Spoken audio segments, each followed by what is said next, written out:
I want to preface this material by stating that the foregoing information should rock the TRT and medical communities.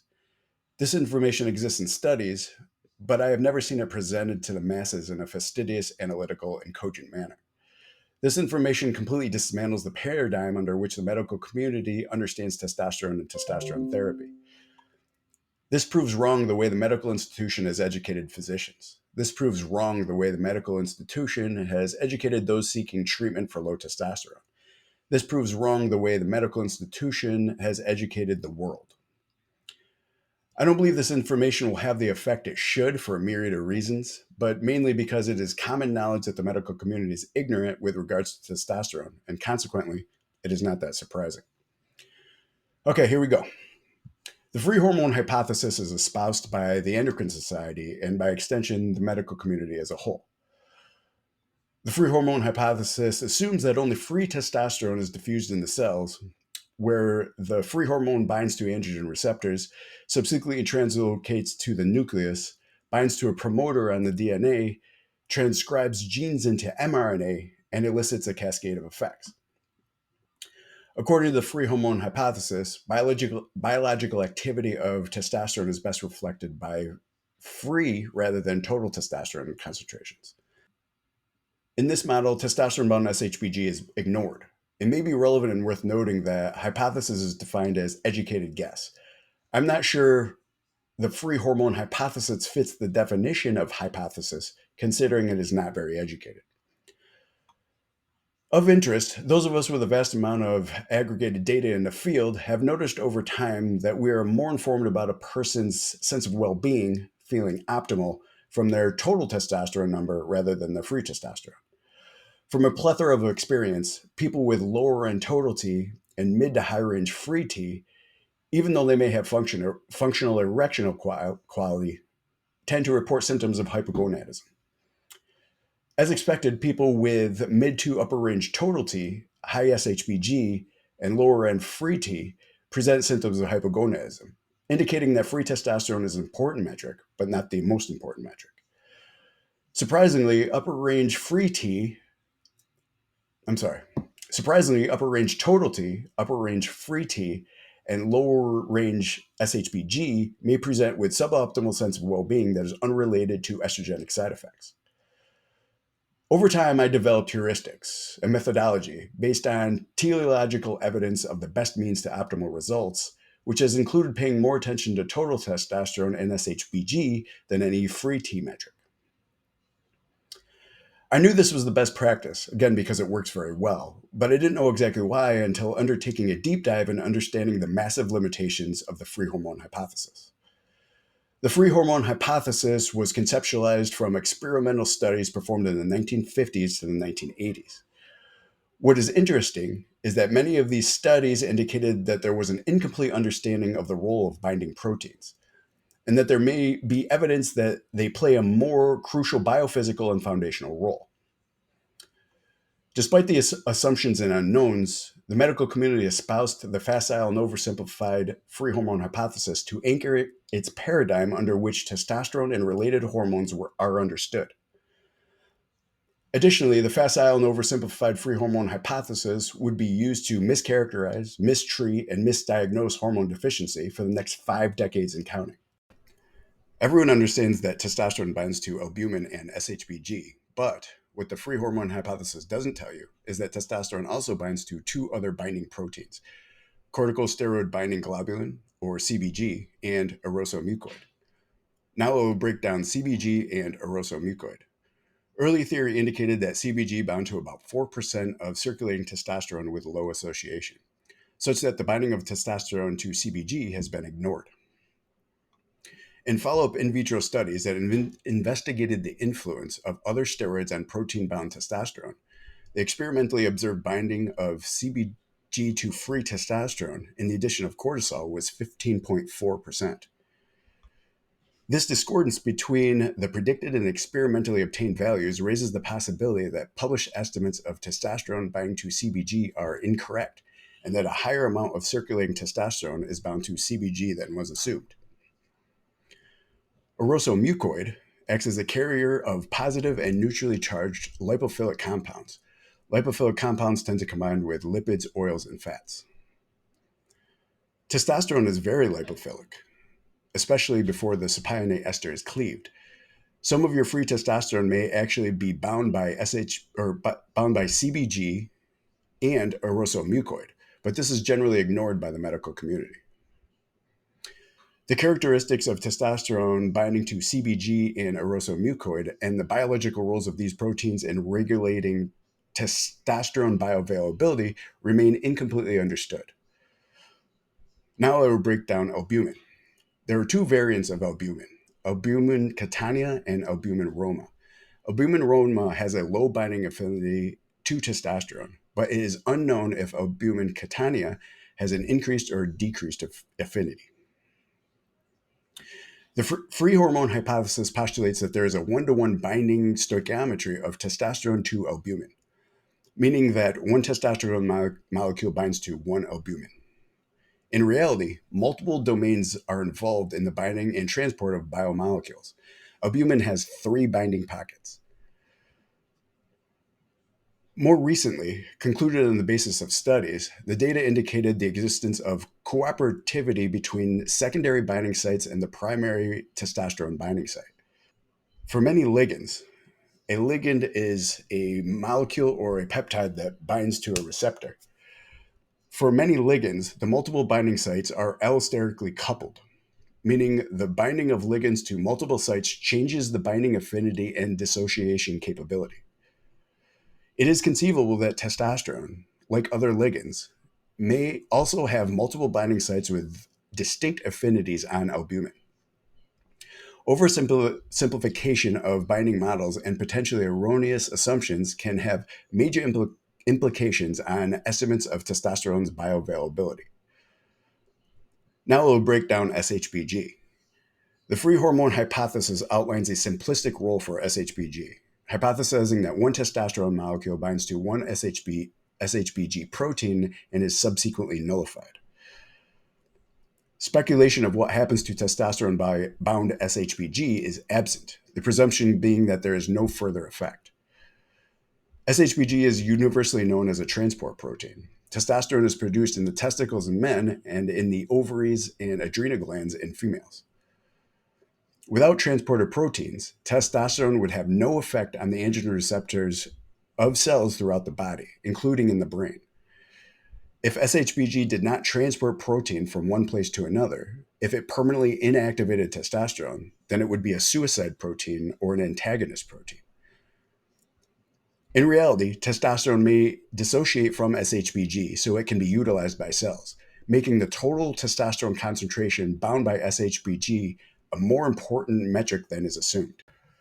Studies have demonstrated that SHBG is a homodimeric protein, meaning it consists of 2 identical protein subunits. Each subunit has a testosterone binding domain, indicating that one SHBG binds 2 testosterone molecules. Additionally, these 2 testosterone ligands binding to the SHBG dimer involve a complex allosteric mechanism. This means that binding 2 testosterone molecules to one SHBG causes a conformational change that alters the binding affinity of testosterone. Recent evidence derived from new biophysical techniques indicates that the binding of testosterone to SHBG is a dynamic multi-step process. The binding of one molecule of testosterone to the first binding site on a SHBG dimer leads to conformational rearrangement and allostery between the 2 binding sites, such that the second testosterone molecule binds to the second binding site with a different binding affinity. Testosterone's bond to SHBG may not be as strong as previously thought.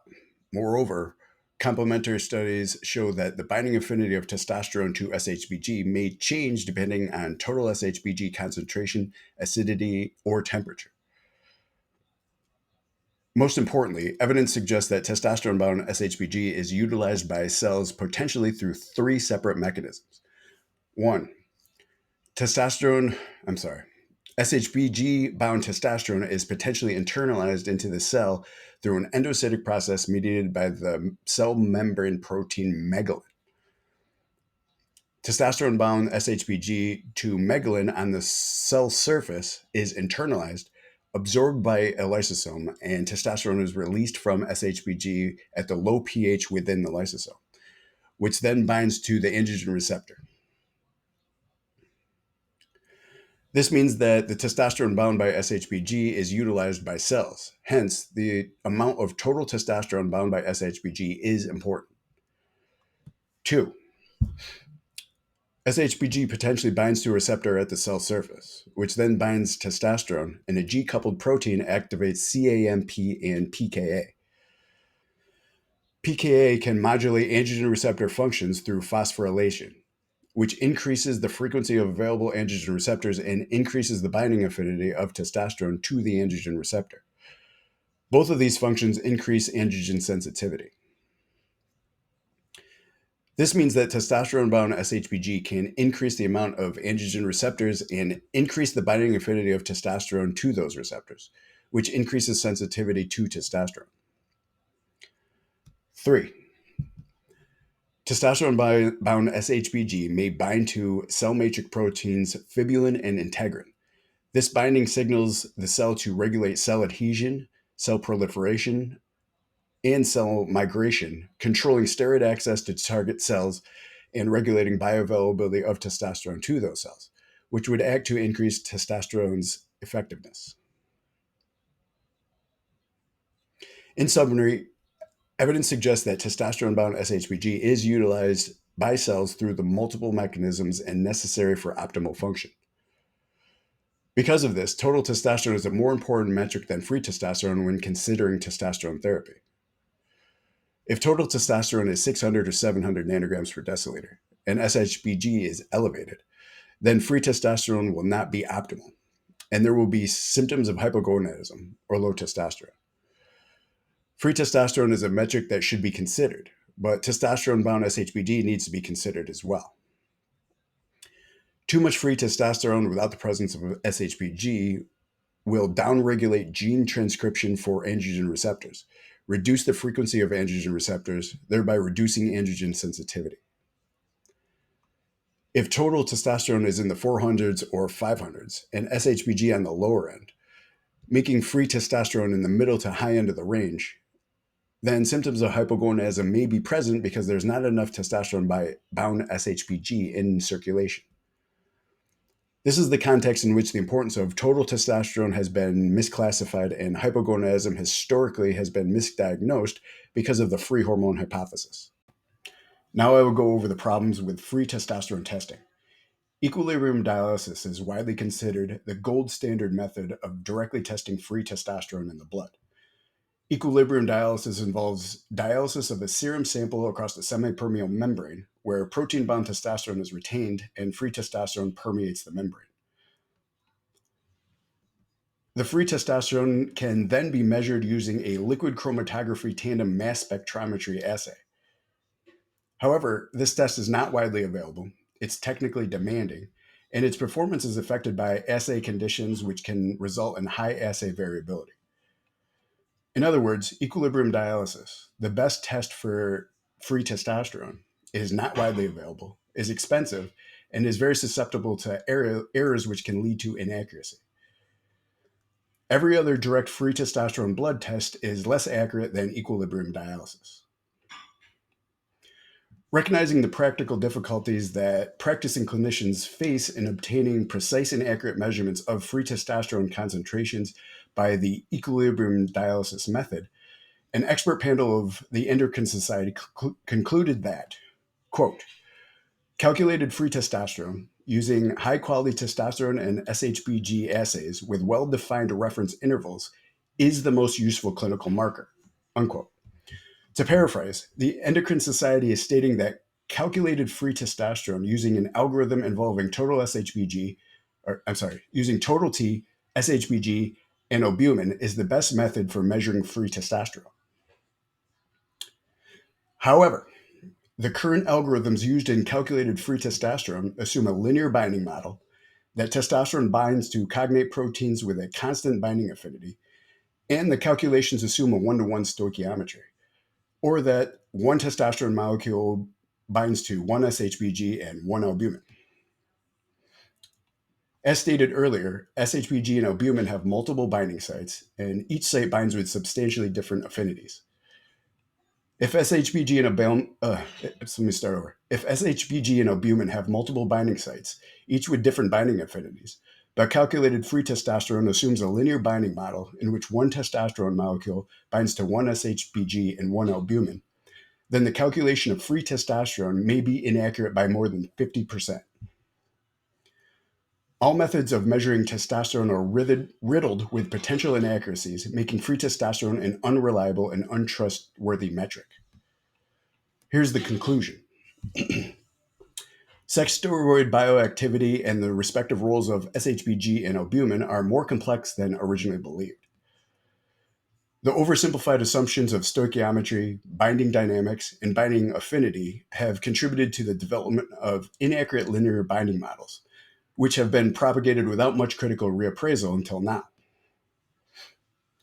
These historical linear models and the resulting equations for calculated free testosterone based on these legacy models are widely used and have increased the risk of misclassifying those seeking testosterone therapy. Consequently, symptoms of hypogonadism, low testosterone in men and women for decades have been and continue to be misunderstood, misdiagnosed, and mistreated. The fact that hypogonadism is misunderstood and mistreated is common knowledge, but an analytic breakdown of the contributing factors as to why hypogonadism is misunderstood has not been illuminated until now. That is what I have done here. I have defined one of the major reasons that hypogonadism, or low testosterone, is so widely misunderstood.